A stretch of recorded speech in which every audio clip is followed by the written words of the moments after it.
บายดีสารส้มทีหักแพงพามาเบิงคนเที่ยวสงกรานต์อยู่สีหอมและบ้านอนุใจกลางนครหลวงเวียงจันทน์อันนี้มันมือสุดท้ายแล้วมือสังขารขึ้นแล้วคนหนาแน่นขนาดวิดีโอตอนนี้เป็นตอนที่3เลยเด้อที่1ที่2ออกอากาศให้เบิ่งแล้วคนเที่ยวปีใหม่นี่นะหลายแบบเดียวกันนี่แหละอันนี้ก็ตอนที่3ในมือเดียวกันตามแต่ว่าอยู่คนละเจ้กันอยู่ในบริเวณบ้านสีหอมอะไรบ้านอนุนี่แหละบ้านไกลกันต่อสกันเด้2บ้านนี่บรรยากาศก็มีตั้งแต่ผู้บ่าวผู้สาวในหลายอายุ16 17หา20ปลายหลายละ30ปลายก็บ่หลายปานใดกิจกรรมการเล่นเขาเจ้าก็มีแต่ย่างถือกระป๋องแป้งแล้วก็ถือปืนน้ำสาดน้ำใส่กันเนาะยิงปืนน้ำใส่กันแล้วก็เอากระแป้งไปทาแก้มกันนี่แหละเนาะผู้บ่าวก็ทาแก้มผู้สาวก็ทาแก้มผู้บ่าวหยอกกันอวยพรให้กันอวยพรปีใหม่ให้กันว่าจังซะทรงนำอวยพรปีใหม่ให้กันต่างแต่ว่ามีเสริมเอากระแป้งทาแก้มกันตื่มโอ้สมัยก่อนน่ะบ่ยังมีเด้อสมัย30-40กว่าปีหลังก็มีแต่ทรงนำอวยพรซึ่งกันและกันนะอยู่แถบชนบทว่าจังซะในเมืองก็สิมีอยู่คันสิไปบ่ายแก้มกันเอากระแป้งไปทาแก้มกันนี่ก็อยากถือวันซะผู้หญิงอยู่แถวชนบทเขาเจ้าบ่อยากให้แต่ต้องห่างกายเขาเจ้ามีแต่ว่าจับมือจับแขนเอาน้ำไป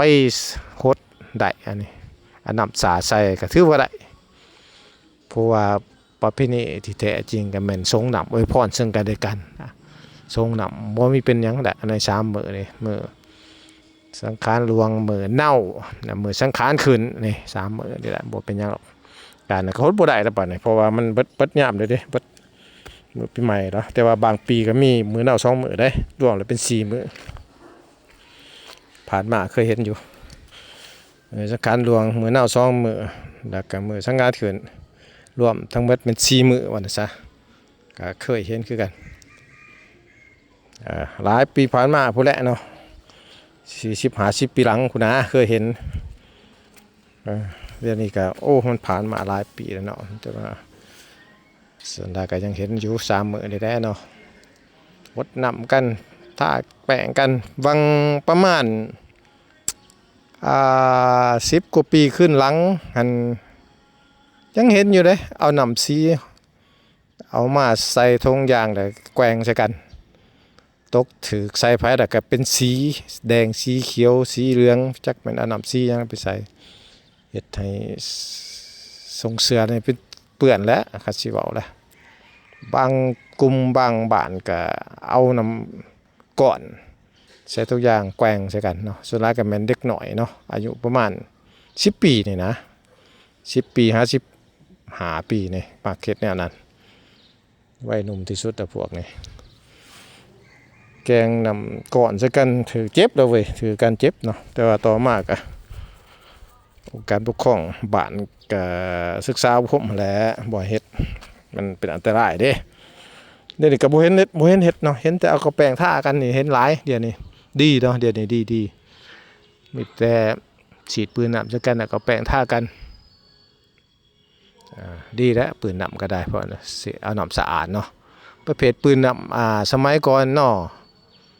40-50 ปีหลังนี่ก็เจ้าก็เอาบังเหลียกดูดเอาน้ำแล้วก็เหลียกใส่กันเนาะทังใส่กันกับเป็นคือปืนนี่แหละบังเหลียกหมายความว่าเอาไม้เหี้ยหันมาตัดคอออกโจ้เป็นมือนึงตัดคอออกให้มันเป็นโกนเข้าไปเนาะมือนึงปาคอไว้แต่จ่อหูน้อยๆแล้วก็เอาขั้นใหม่มาเอาผ้าแพร่ขาดมาพันใส่หัวใหม่พอให้ลมหูกระบังเนาะ แล้วก็หยาดลงไปแล้วก็ไปจุ่มใส่น้ำเดี๋ยวในคุเนาะเอาดูดขึ้นมาแบบแสลงสักยาเนี่ยนะดูดเอาน้ำออกมาแล้วก็มาเรียกใส่คนมันซะอยู่ใส่คนแล้วมันก็นำสัตว์ใส่คนนะฮะอันนั้นมันบังเรียกสมัยบุหะนะปืนนำสมัยบุหะเฮ็ดแบบนั้นมันซะสมัยโอ้ย40 กว่าปีหลังผมได้เห็นแบบนั้นนะเอาดันก็แม่นเอาโอ้นี่แล้วตั้งน้ำสาใส่กันโหลดมันซะเอาคู่เอาโอ้มีแต่แบบนั้นสมัยก่อนเพราะว่าปืนนำมัน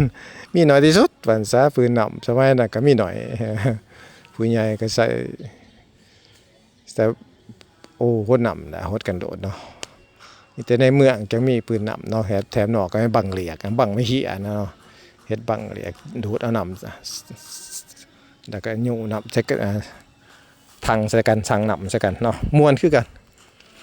วัฒนธรรมประเพณีการดิน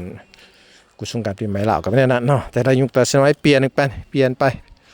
คือเดี๋ยวนี้ก็มีแต่เปิดดนตรีเสพตึงตังกินเบียร์เมาสาดน้ำด้วยกันเปียกเต้นอยู่หันเบิด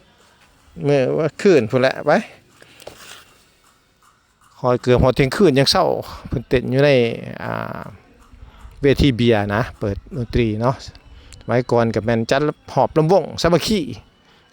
ฟ้อนวงเหล้าเนี่ยสมัยก่อนฟ้อนวงแบบเราเดิมเนาะจัดหอบลำวงให้กันขนาดนั้นขนาดนี้แล้วเว้ยบ่มีแล้วสิเปิดดนตรีตึงต่างซื่อนี่เปิดบ่มีนักของนักแข่งอีสังบ่มีจัดลำวงบ่มีแต่แบบม่วนซื่นมีบรรยากาศเป็นทางการว่าซะแบบเป็นทางการจังว่าสิม่วนแบบได้ก็ยังเป็นทางการอยู่ย่อมาจัดหอบลำวงเป็นเกียรติให้ผู้นั้นผู้นี้ให้กลุ่มนั้นกลุ่มนี้คณะนั้นคณะนี้ม่วนหลายเนาะอันนี้แม่นอยู่เขตสีหอมบ้านอนุเมืองจันทบุรีนครหลวงเวียงจันทร์บรรยากาศก็แบบนี้แหละเนาะย่างหดหนำกันเลาะไปเลาะมาอยู่นะเมื่อยแล้วก็ซื้ออาหารการกินมากินตาแปะกันอยู่นี่แหละภูเขาในเฟทีเบียก็เต้นต่างอยู่หั่นล่ะไปความม่วนความซื่นวัยหนุ่มซุ่มสาวเป็นแบบนี้แหละเนาะความม่วนก็บ่ได้ปานนี้ไผละม่วนจนบัด3มื้อพุ่นแหละจังเช้าม่วนภาคเวียกภาคงานเด้สำหรับคลิปนี้ก็ขอจบเพียงเท่านี้ก่อนช่วยกดไลค์กดแชร์ให้เด้อขอบใจหลายๆที่ติดตามชมจนจบคลิปหน้าจะมีต่ออีกแล้วนี่ยังบ่ทันเบิดได้คนในปีใหม่นี่เนาะโชคดี